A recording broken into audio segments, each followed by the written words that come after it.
Welcome, everybody. Thank you for joining us this evening at Space Cowboy Books Online. Tonight, we are here with Todd Sullivan.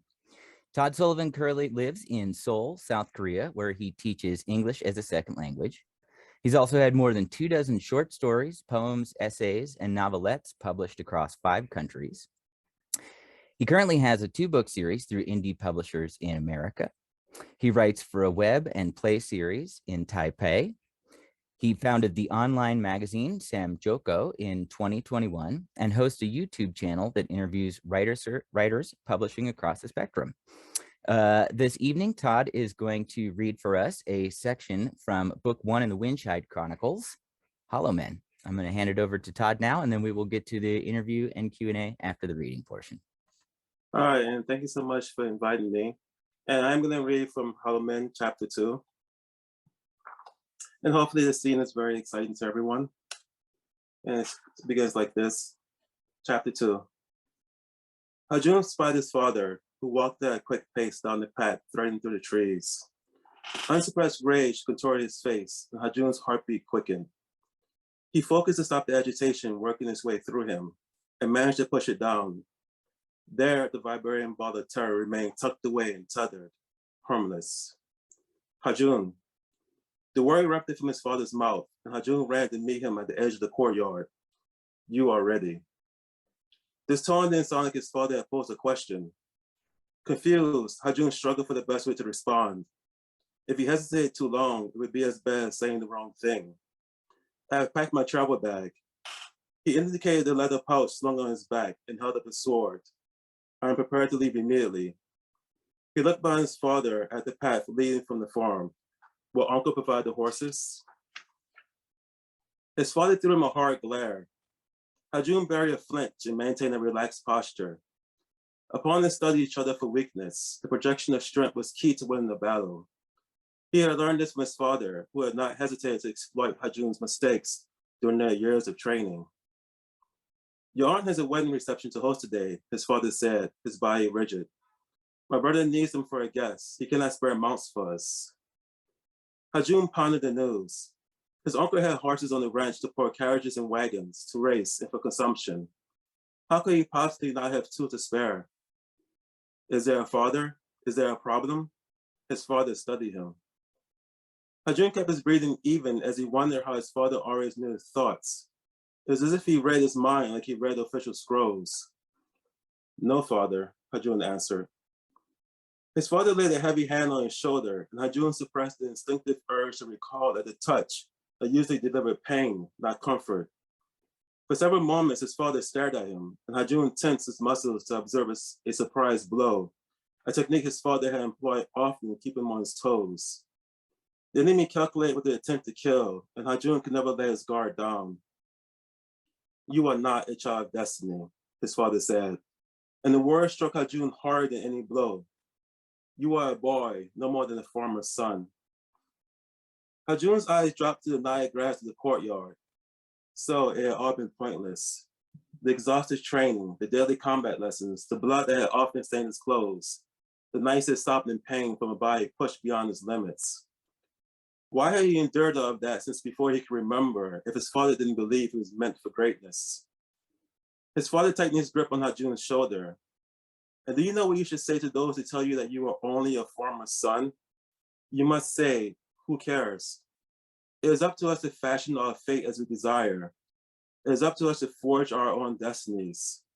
The gods help those who help themselves. Hajjun jerked to attention and quivered at his father's words. He knew the strength of his arms, the power in his legs that had been fostered by his father's brutal training regimen. If the gods didn't help him, could Hajjun break the obstacles that stood before him with his own might? Other fathers on the island, do you know what they want for their children? An ordinary life. To fight in some war where the emperor gets all the glory. To come back home to take over the family business. To be married off to some girl. To sire children to take care of them when they are old. That is what other fathers want for their sons. But you will not have that, Hajjun. You will have more because we have worked your entire life for you to accomplish that goal. You will stand above other men and claim your place among the stars. Hajjun read such fierce pride in his father's eyes that his heart swelled with love. Believe nothing in this life can or will stop you. At this moment, we have no horses, yet you must make it to the other side of Halasan before the sun falls and the governor's doors close. There's only one way to accomplish this. You must run. Hajjun thought back to the many long days in which he had done just that. Around the White Island, his father at his back on a horse, whip in hand. Each time Hajjun slowed, a flash of blinding pain would follow the crack of the whip. Blood would run down his bare back and sides. When he was younger, Hajjun would scream with each blow. When he crashed to the earth out of utter exhaustion, his father would crack the whip over and over, and Hajjun would write on the sandy shores of Jeju until he finally struggled back to his feet to keep on. As he grew older, he stopped crying out at the lash. Sometimes he slowed on purpose just to prove that he could take the blow. Like the terror, he kept the pain locked away, a ball of energy that vibrated at a low hum deep inside him. Hajjun met his father's gaze, who seemed to see the memories that played in his thoughts. Every moment of every day of training had purpose, he said to Hajjun. Now run with all you have been given and reach the governor's house before night falls. Hajjun bowed at his father's command, and his father returned the gesture. Then his father stepped forward and shoved Hajjun out of the courtyard. I said, run. His father held no whip, but Hajjun still felt the phantom blow to his back. He darted forward through the orange trees, around the Olay, and past his uncle's ranch. Horses would spray out across the wide field, their heads bent low as they chewed on grass. Hajjun considered asking his uncle for one of the mounts, but thought better of it. His father had already tried, and if he said that it couldn't be done, then it must be impossible. Hajjun heard the gallop of a horse and turned to see his uncle racing towards him on his fastest steed. Perhaps circumstances had changed. He slowed down, but did not stop. A sword dangled from his uncle's saddle, and Hajjun wondered if he rode armed because he carried important cargo. Nephew, his uncle called up to Hajjun and cantered beside him. Stop a moment and take a rest with me in the house. Hajjun looked at the sun's position in the sky.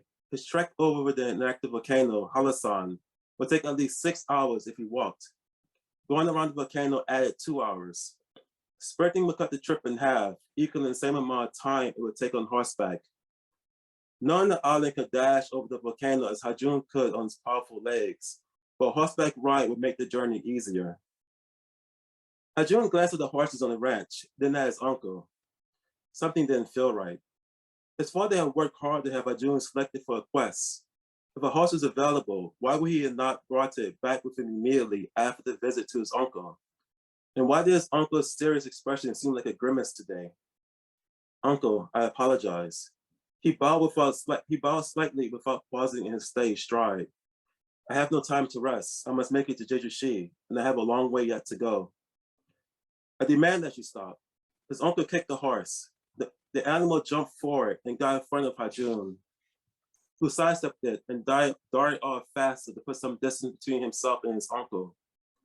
He didn't understand what was going on, but he knew nothing should stop him from his arrival to Jeju-shi, even if the delay was caused by family. What's wrong with you, nephew, that you would disobey me? You've always been a respectful boy. Throughout his childhood, his uncle had been kind to him and had given him silver coins for Children's Day and Chuseok. When his uncle hunted in Halasan Forest, he had brought back strips of vision for Hajjun and gave him horse meat to keep him strong as he endured the long training sessions that his father demanded. His uncle had always protected him, but ultimately he was not his father. Hajjun sensed that if he didn't make it to the governor's house in time, if he missed the departure of the quest, he would never be able to return home again. Hajjun said, please allow me to use a mount so that I can make it across the mountain easier. Frustration curved his uncle's face. This is madness. With a deft movement, he released the sword from his sheath and held the point to Hajjun's neck. You will come back to the house, nephew, and we will talk. The threat sunk into Hajjun and went deep to disturb that condensed ball of terror, anger, and pain he kept pent up inside. The energy pulsated and surged out to fill him. A crimson hue colored the world as a vibration of emotions choked off further considerations. Hajjun snaked beneath the blade, leapt forward, and punched the horse in the head. A crack echoed from the blow as his skull cratered. The horse collapsed with a violent neigh. His uncle could not leap away in time as a steed rolled on his side and crushed his leg. His moans floated to Hajjun, and he called for help to be freed from the heavy animal pinning him to the earth. Hajjun would not be deterred farther, however. Without a backwards glance, he dug the balls of his feet into the earth and sprinted towards Mount Halasan. Good. Thank you, Todd, for sharing an excerpt from Hollow Men with us. It's a wonderful fantasy trilogy, and as our audience generally knows, I tend to go for science fiction more than fantasy, and there's a few reasons, but these books I found really enjoyable and did not have a lot of the tropes and trappings that I tend not to like about fantasy. One of them being that many fantasy novels often move slowly with lots of exposition, yet yours move quite quickly. Fast-paced stories. What writing devices do you use to achieve this? And what are your thoughts on pacing in fantasy? Well, just a very quick clarification. So these are actually novellas. Novellas are slightly different from novels, and that's part of the reason why there's not quite so much exposition. So novellas are only between 30,000, about 30,000 words, whereas novels are about 90,000 and upwards. So there's not going to be a lot of descriptions and exposition in a novella. They're supposed to run much, much faster. But I mean, definitely my writing has a fast pace from trial and error. It's just from being in many workshops, having many people read my writing. And every time I would send something to someone and they would get to a part, they would send me a message saying that, well, this passage is a little bit slow. I would do less of that. And then they say that, well, this passage moved really fast. I was really engaged in it. I would do more of that. And so in that way, over the years, I managed to more or less carve out the places that do not move fast in narrative and enhance the places that do move fast in narrative. And that's why I think that's one of the reasons why is that the books themselves probably tend to seem like they're moving really fast. It's just from trial and error. I found it to be an extremely readable quality to the books. So what brought you to writing fantasy, and do you ever work in other genres? I do. I think fantasy is probably one of the ones I've worked in the most. And, you know, when I was younger, my older brothers, I have 3 older brothers, and 2 of them were very interested in Dungeons and Dragons. And so from a very young age, I had Dungeons and Dragons in my apartment, in my house, in my room, on my shelf. And maybe it's just interest in, fantasy is really escapism. A lot of it is escapism, or it's supposed to be. And so maybe that's also part of it. You get to dream about these vast adventures and dream about dragons and elves and swords and sorcery. And so that really captivates me. But I do write in other genres. And it kind of just depends on, honestly, what works. I think that's my philosophy in general. So just like with pacing, I try to do what worked with readers more and do less of what didn't work. With fantasy, people tend to enjoy my fantasy writing a lot. I do horror, they tend to enjoy that. I also do just writing in the mundane world. So I guess kind of more literary type writing. But that hasn't published as much. So I do more fantasy and horror. And then lately some poetry and some essay writing. But yeah, mostly it's been fantasy. And mostly it's been genre writing. And outside of playing D&D, what sort of books did you read as a kid and now? Well, as a young age, there was a lot of Dragonlance. I read a lot of Dragonlance, and there are many Dragonlance books, so I always had another one to read. Of course, I read Tolkien. I read The Lord of the Rings and The Hobbit. I didn't read Dune, but there were a few other books that I think Frank Herbert wrote that I did read. One of them that I really enjoyed was The Jesus Incident, which is a really unknown book. It's a really good book, actually. I definitely recommend everyone to go and read that book. If they can find it, it's actually hard to find. I read also The World of Tears. I mean, the main thing is that since I was a younger brother, I read what my brothers read because they're the ones who had the stuff on the shelf, and that's basically what I picked up. And so I guess Dragonlance Frank Herbert, Tolkien,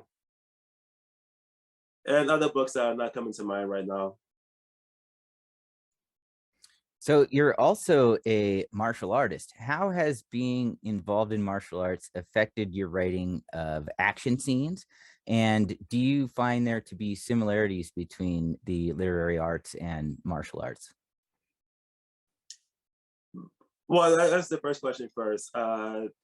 So yeah, because I understand why Hollywood does it. I actually did in Taipei. I think that'd be another question later. I was part of a web series. I do understand that when you're trying to do things on the screen, you need to dramatize it. But honestly, in real life, a fight does go really quickly. Is for one, like I do martial arts called Kendo, which is a sword fighting martial arts. And in Kendo, the way it works is that it's only to 2 points. Whoever gets to 2 points first wins. And it's only 3 minutes because it's when you're attacking someone, you are trying to attack them to harm them, and you are trying not to be harmed. So you don't want to drag this out because even a slight injury could really be the end of you. And so when I write, I try to make sure to bring that into the writing. Like my characters, the fights don't tend to last very long. Like in that scene just now, he had thought, he attacked, he vanquished, he eliminated the problem, and then he moved on, which is probably how it would more likely go. And so that's how the martial arts influence my action scenes in the fantasy. They don't tend to, there's not a lot of clinging the swords, which you definitely want to do in a real fight. I mean, that doesn't really make sense. I also read that if you have like a metal sword, you start clanging it, it becomes not sharp anymore because now you're beating into a bar. So you really want to attack and hit and then be done with your fight. And so everything that may also go towards the fast pace, and everything is like a very fast pace. And that's how it influenced the action scenes and the fantasy in the books.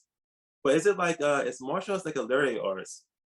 I don't know. They both require a lot of practice. I mean, you have to practice a lot in order to really become very good at them. There's also a theory behind them. There's a lot of theory behind martial arts. If anyone who's done it for an extended period of time, and I did it for 9 years here in Korea, there's a lot of theory behind it. There's a philosophy behind it, a way in order to challenge your opponent, a way to challenge yourself, because a lot of martial arts, a lot of winning in competition is actually internal, it's not really external. Like you have to fight your opponent, but then there's referees, but really most of the battle is inside. And I suppose that's also the literary arts. Most of becoming a better writer is just something you have to have here and then bring out eventually in the world. So I guess in that way, practice and then internally focus is the similarities between martial arts and the literary arts.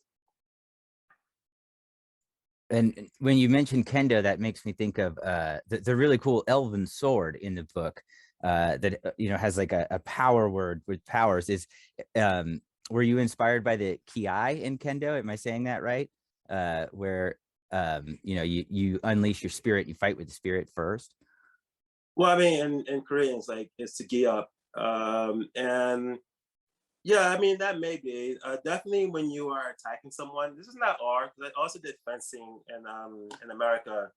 There actually is some noises in fencing too that you do, but the combination of the movement and then the vocal utterance gives a lot of power and speed. I guess anyway, there's a reason why that exists, but that is true, and that may also have influenced why is that the glyph sword you have to speak the words in order to have the power come out. But I also watch a lot of anime. I'm a big fan of anime, and it's a very common trope in anime, to be honest. So I guess so people can know what's going on, what they're doing in the action, instead of like earthquake or lightning, and that's also part of the reason why it's in there. So you've lived in both Taiwan and Korea, and these environments seem to have found their way into your writing.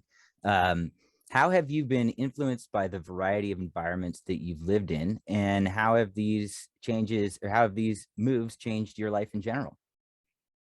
So yeah, I mean, if you look at my writing, I started publishing at 35 and my first short story published, and that's when I was living in Korea. And so if you look at my writing, you may think that everything takes place in Korea, except that when I was living in Taiwan for 2 years, all of that takes place in Taiwan. And when I was living in New Orleans, that's where I was born. all the writing took place in New Orleans. I moved to Atlanta. Everything took place in Atlanta. I moved to New York. Everything took place in New York.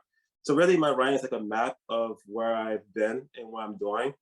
And so, yeah, I mean, I definitely pull from my environment in order to create narratives. And this comes from, I mean, A, it feels natural. I don't really know if there's a lot of different ways to do it. But also, my foundation of writing is, I'm sure many people know of the National Book Foundation.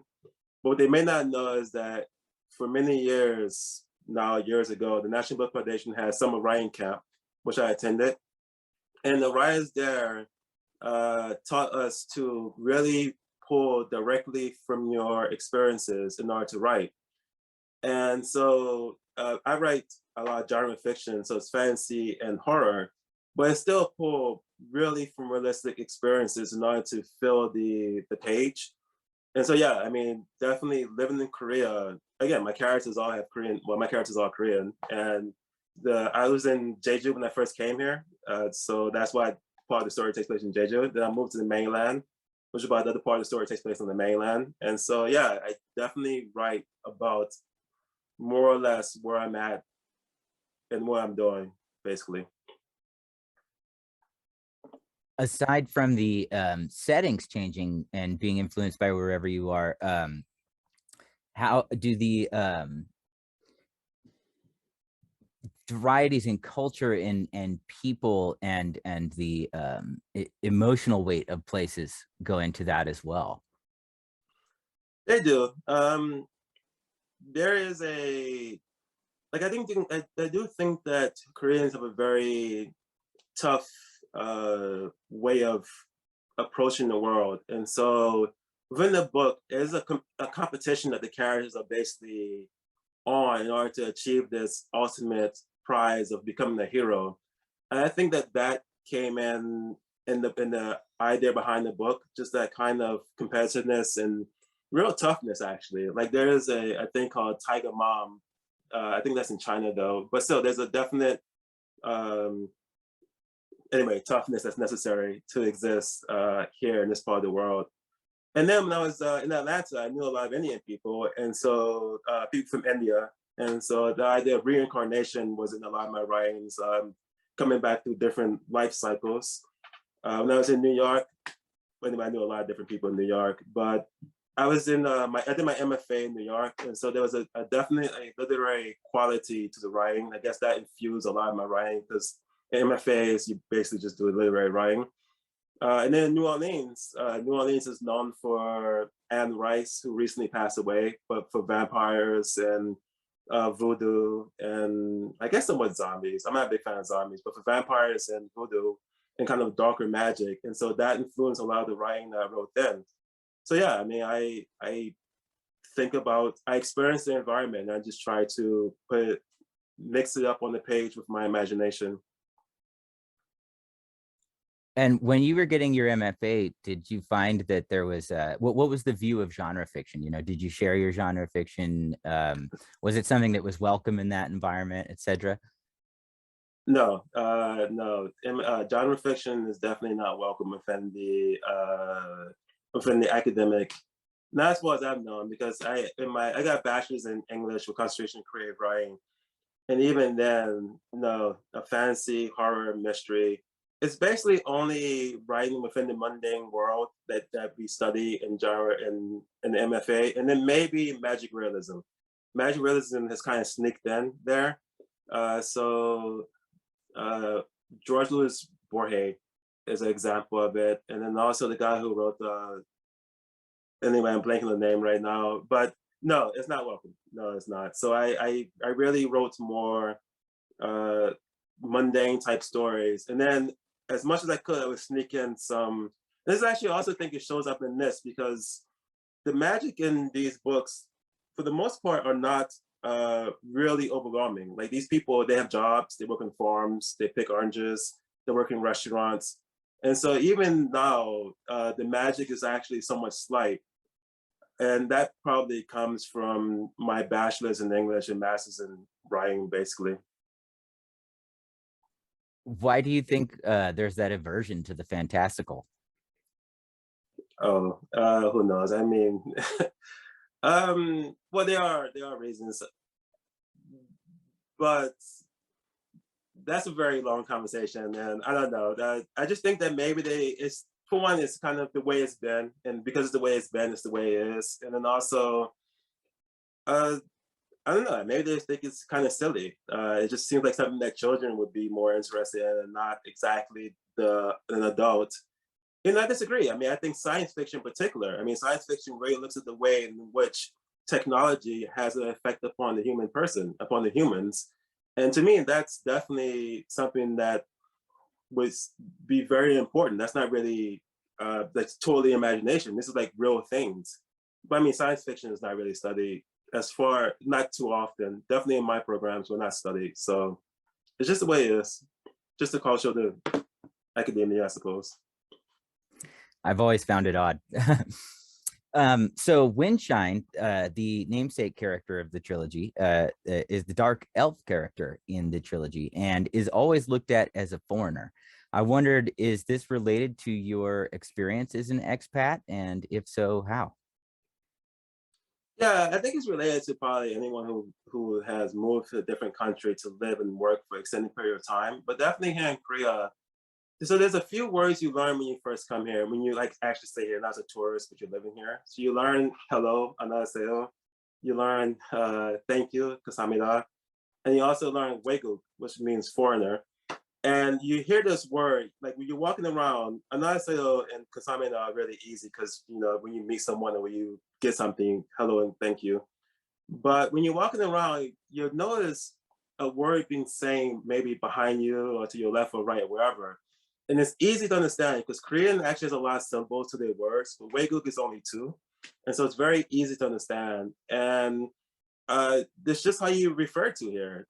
Everyone who's not Korean is basically referred to as foreigner. And so that's why, of course, this character who is basically one of like 25 people is going to definitely be called a foreigner. So yeah, I mean, that's basically why. That's just how you refer to here in this country. In general, fantasy is often accused of being Western centric.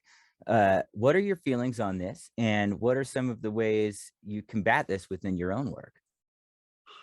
Well, I mean, I definitely think that something fresh and new for me, because I started reading fantasy again when I was in elementary school. So, you know, having something that's not Western centric is just a new way and feels like I'm getting something new that I'm extremely familiar with. I'm extremely familiar with dragons and sorcery and swords and elves and things like that.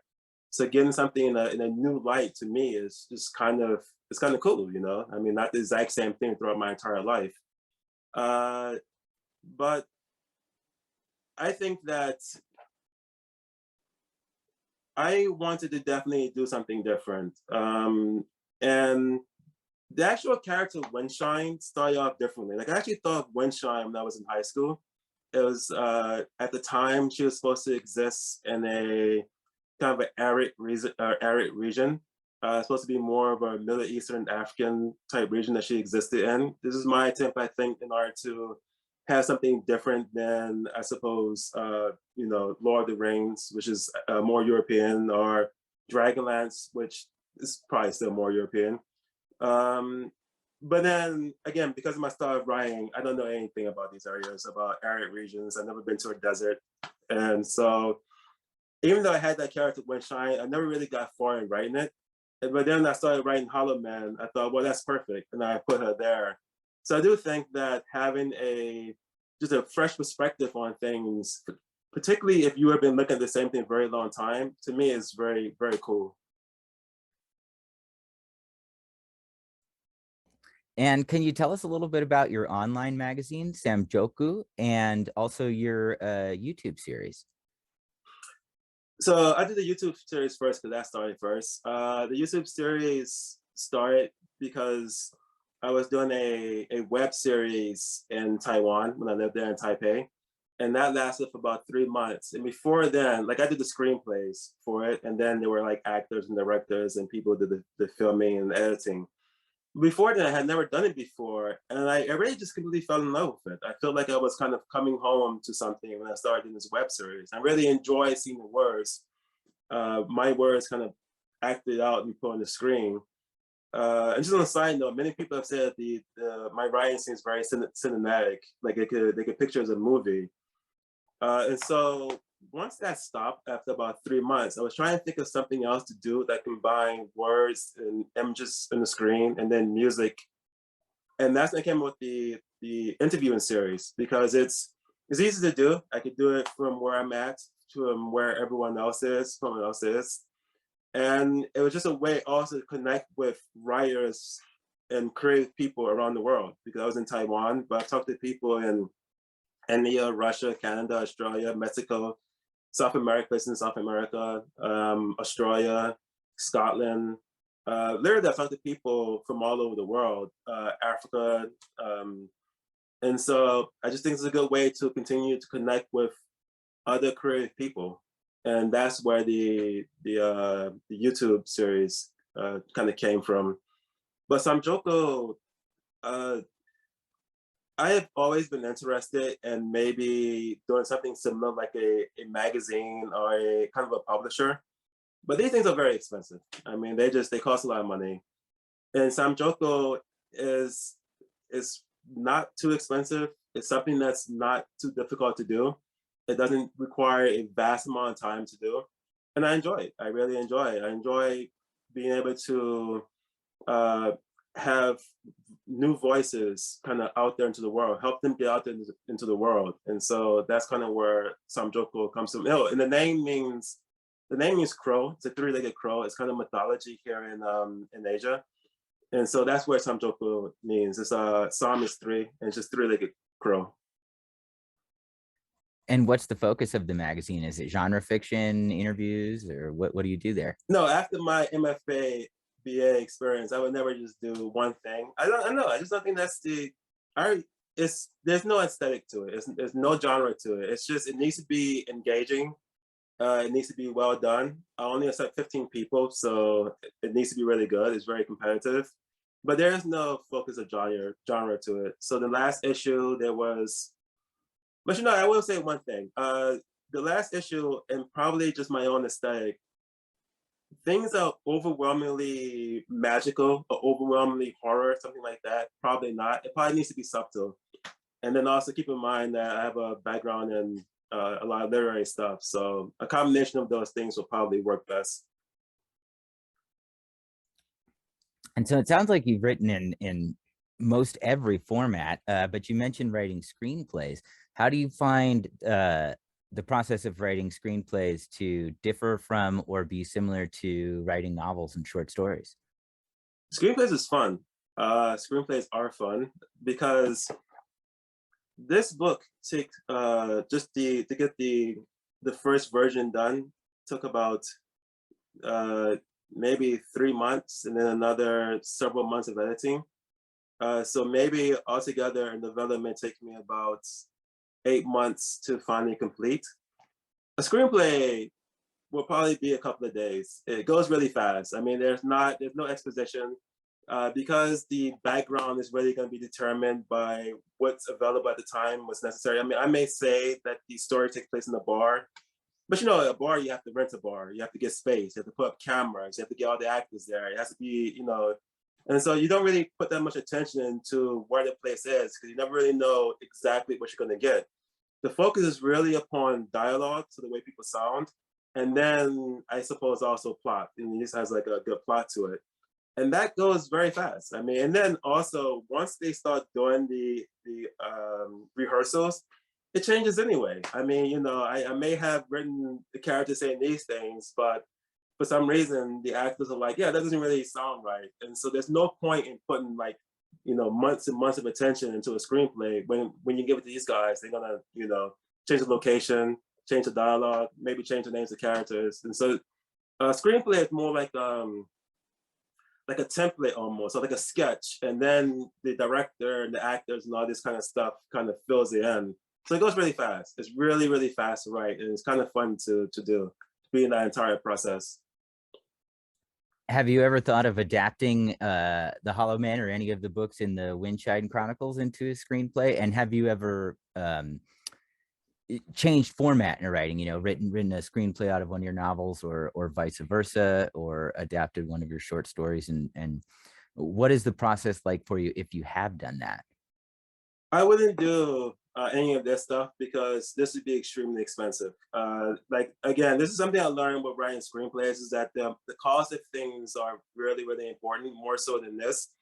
And so, I mean, swords and dragons, I mean, this is going to be a very expensive production. And also, we also did learn that any kind of fight scene, you know, we say this on TV all the time, we think it's easy. But this is really hard because it's really easy to make it look corny, a fight scene. Even the simple things, a punch, when you're trying to act this out, it looks really bad. So I would never do any of this stuff. I would actually always do things that are completely original. This is where I would do actually literary fiction, literary style, mundane type writing, because that's the easiest thing to produce and it's going to look the best. Anything else that has any kind of special effects, any kind of chases, fight scenes, anything that's kind of bigger. You see this on TV, but these things are very hard to pull off. These are not easy to pull off. So no, I would never, I personally would never turn, I wish someone else would who has money, but I wouldn't do it. No, I would never do it. And you also have a horror series out. Can you tell us a bit about those and maybe how the writing process differs from writing fantasy? Yeah, the horror series is I label it as extreme horror. It is vampire fiction, but the term is one of those vampire fictions where the word vampire never comes in. It also takes place in Korea, in Seoul in particular. Uh, there are two books. One is called Butchers. The other one is called The Gray Man Smoking Shadows. I have not yet written. They're also novellas. I haven't yet written a novel for them. They're both about 100 pages, so about the same length as this. And the horror series is about working a very bad job, and that's basically the concept behind it. So it's about these vampires who have to work a very bad job, but the problem is that they're stuck in there for eternity because vampires are supposed to be immortal, and that's basically what Bushes and the Gray Man of Smoking Shadows is about. But it is extreme horror. It's very intense narrative. And does it have a do they have similar differences in setting? Are they set in a similar world to your fantasy novels, or do they focus around you know, for instance, are Korean vampire myths different than American vampire myths and so forth? I don't think they're different, no. And well, I mean, you know, this takes place in kind of like the Middle Ages of Korea, which actually required a lot of research. I went to villages. There's still some villages that they have that look like the way it looked maybe 200-300 years ago. And actually, if you watch Korean dramas or movies, you see that's where they filmed them at. And the vampire stuff takes place in present day. It's basically 2021, well, 2020 when I wrote it. So the only similarity in the scene, the setting, is that they all take place in Korea. But other than that, no, these are a couple of 100 years ago, and the vampire series take place in modern day. So no, they are different in that respect. And did you go to any of these villages during your research process for the trilogy? Yeah, I have actually pictures of it. The chair that the governor sits in, I sat in that chair. So and there's like swords behind it. I have a picture of it. Yeah, I did go to it to see how they look and how the walls around the village look, the thatch roofs of it. A lot of the old places here in Korea were made of stone, and so I saw that. I did go to them, yes. Cool. And will there be a book 4 in the Windchime trilogies, or is it just going to remain a trilogy? No, they're gone as long as I'm alive. I have it continue going on. I mean, each book has a conclusion to a specific plot line, but the overarching plot line will continue on. No, there will be no conclusion. And I have an idea of what book 4 is about, but I haven't really started writing it yet. But I have an idea of what it's about, yes. So what are you currently working on, and what's coming up next for you? A lot of what I'm doing right now is I'm working on Samjoko, but other than that, I'm doing some essays. in some poetry. That's basically what I've been writing for the last 6 or so months, as is in poetry. That's the main thing. And I'm thinking about the fourth book, but unfortunately with the style that I use not to employ, there's always have to experience something kind of new in order to get like new, fresh ideas. And that's a little bit difficult because of COVID, because I spend a lot of my time basically not experiencing a lot of stuff, like kind of indoors a lot. So anyway, over time, I hope to have fresh ideas in order to start writing book 4. And in this time of this strange time of isolation, how are you finding new inspiration? I mean, you mentioned that it's been more of a struggle, but have you adapted in different ways to find new ways to be inspired to write? I mean, when I was in Taiwan, I did find inspiration. It came from work. A lot of those the screenplays were basically kind of work related. Basically settled around teaching English in Taiwan, because that's basically what I was doing for the 2 years I was there. So I mean, there's always something you could write about. There's always some idea out there, something that you're doing that you spin into a narrative. And I'm doing the same thing now. I mean, it's a bit more difficult because again, this takes place in the past, and so I can't really it's more difficult to spin work teaching English into a fantasy type book. But I'm sure I'll find it somewhere over the next period of time. Well, be sure to get in touch when book 4 comes out, because we'd love to have you on again to share that. Thank you so much, Todd Sullivan, for joining us all the way from Korea to discuss your writing. Thank you to our audience for being here. If there's anything you'd like to say before we go. No, thank you so much for inviting me. I really do appreciate it. And I just hope everyone stays safe and healthy during this time. And that's it. Well, thank you so much, Todd. Everyone have a great night. Todd, have a great day. All right, thank you.